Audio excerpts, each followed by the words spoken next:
witches end up chasing them right to this cemetery, a pet cemetery, assumably, and eventually becomes that. But even the kids have a little ace up their sleeve as they run into a talking cat named Binks, who we saw earlier in the movie, who provides at least plenty of juicy explanation and exposition to provide exactly what they're dealing with. Billy Butcherson was Winifred's lover, but she found him sporting with her sister Sarah. So she poisoned him and sewed his mouth shut with a dull needle, so he couldn't tell her secrets even in death. Winifred always was the jealous type. You're Thackeray Binks. Yes. Yeah, suddenly the cat can talk, and I've had to figure out in post-hand why this makes sense. Before the witches appeared, he didn't say anything. He just meowed. Now that the witches are here, I'm guessing it's magic, so he's got his voice back after 300 years. Still, that is kind of weird, and it does add a lot of questions as to why he doesn't talk for years on end, but if that's the case, that's kind of dumb and unfortunate. It could have led to so many interesting ideas, like, a talking cat would have been a dumb idea. We don't mention a talking cat in these parts. It's protected by magic.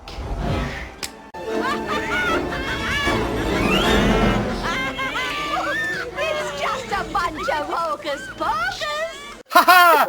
We have a title! They said it! They said it! And then Winnie uses her magic powers to resurrect some old 400-year-old corpse named Billy.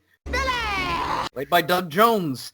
And he has his mouth all sewn up so he can't talk. And then Winnie commands the next Divine Vision title shot! Billy to chase after them, but the kids all run right into a sewer line and manage to escape a crypt that apparently leads to a sewer. But yeah, they get away, and the witches, now having to deal with this newfangled 1990s technology, decide to hop on a bus. No relation to the night bus from Harry Potter, but I digress. So they take the bus, and Sarah... what was this movie rated? PG or PG-13? PG. PG. Sarah is trying desperately to push this to a PG-13. And every time she sees a man, she always has to, come down on him. She hangs with this bus driver and basically gives him a lap dance while he drives. One might say she's driving the stick. The witches end up at this house, this random house in the middle of the trick-or-treating where everybody's just going around. And then all of a sudden, we see Gary Marshall dressed as the devil.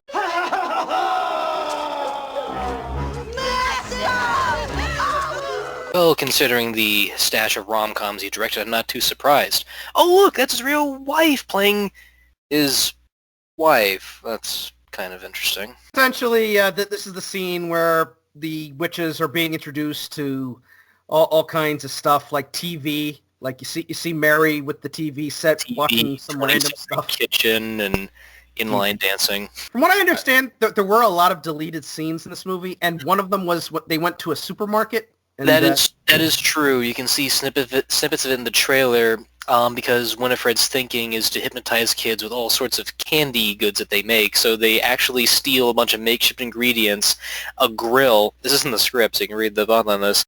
And they make these little candy crows. And the kids would eat it, and then they'd be hypnotized by Sarah Jessica Parker's mesmerizing voice to come straight over to them. But with that little detail left out, I guess, for timing reasons, it only becomes as a weird convenience that they get hypnotized by the singing of Hex in the City. Mm. Oh, boy. Eventually, the kids make it outside of the sewers, only for Binks to get run over by the bus, and... As a cat person, I was mortified by this scene. Just seeing a dead cat with a flat tire mark over it. I had a cat, and it died a few years ago, and seeing this, it was like, ew. Quick! Sorry, go on. And then Binks inflates again, and I'm like, ew. Quick, pump 30 cc's! He needs more of a pudgy gut! He needs to be marketable! Marketable! But yes, Binks he is immortal, so he can no-sell everything. Well, there was a deleted scene where he explained that he lived around Salem for quite some time, which would have been a touching montage, but timing's timing. One last thing to note, the cat itself, it's not Sean Murray doing the voice, it's Jason Marsden. Max Goof is the voice of the cat. I find that interesting because they don't really sound that different. Relax. I've hunted mice down here for years. There are not enough children in the world to make thee young and beautiful. Like, So why couldn't they just have Sean record some voiceover? Why have a completely different dude voice? Exactly. Was it not in the contract?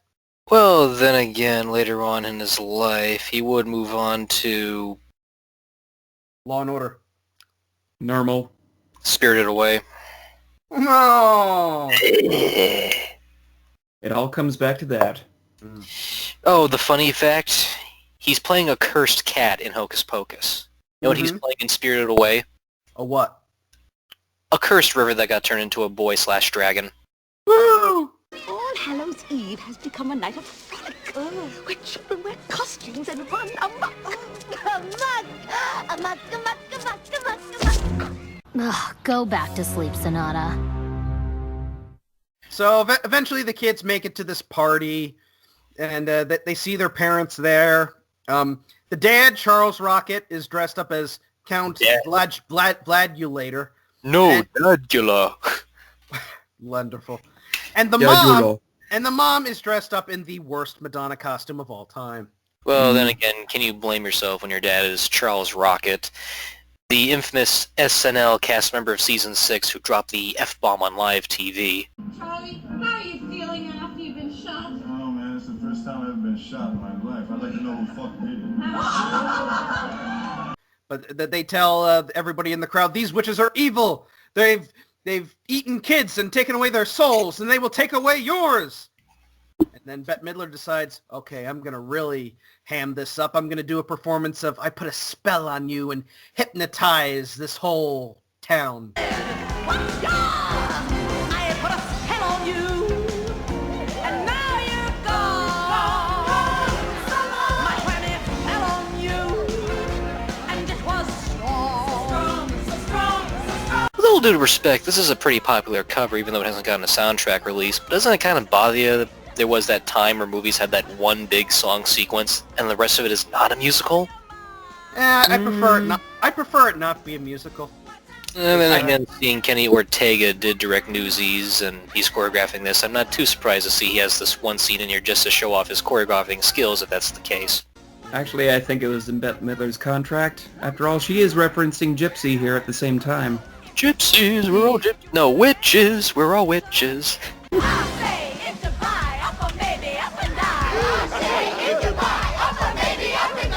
If this is a way to die, dancing has gotta be the way to go.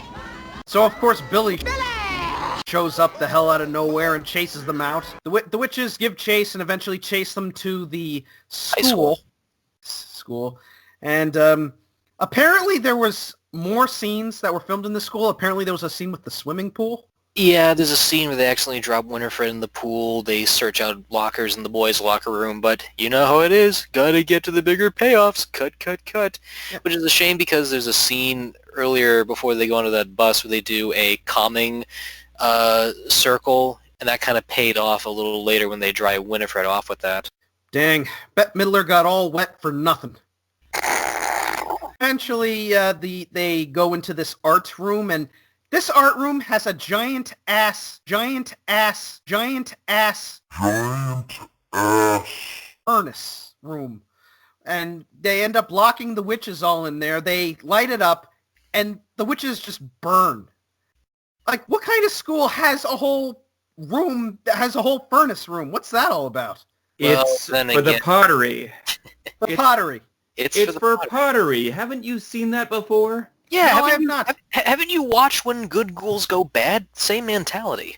I don't remember. Christopher Lloyd was in that. How could you not I haven't seen that. I haven't seen that movie in like 10 years.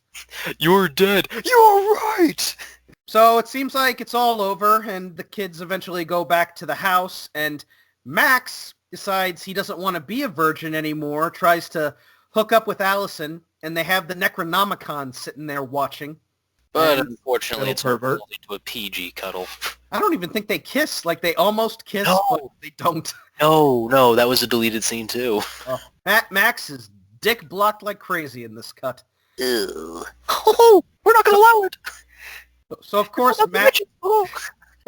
after doing the quote-unquote deed, they decide to read the Necronomicon, not knowing that when it's open, they're actually sending a beam of light up through the overlook there, and the light can be seen all the way back to the sister's house. Which, unbeknownst to them, you can't burn witches unless that weird, kooky loophole spell says that the candle has to completely run out. Causing them to somehow find a bunch of kids so they can suck the souls out and live forever, and considering that they need the book to make their potion, it's quite coincidental luck that they resurrected back from the dead, captured those two Vanilla Ice, Jay and Silent Bob bullies, to ensure more pain and pleasure on their end, and they're able to see that the book is in their hands, and considering they're able to find the homing beacon, are able to fly all the way through this nice, cool, but decently done shot to wreak havoc and sneak inside the house in this pretty creepy kind of sort of scene. I got nothing.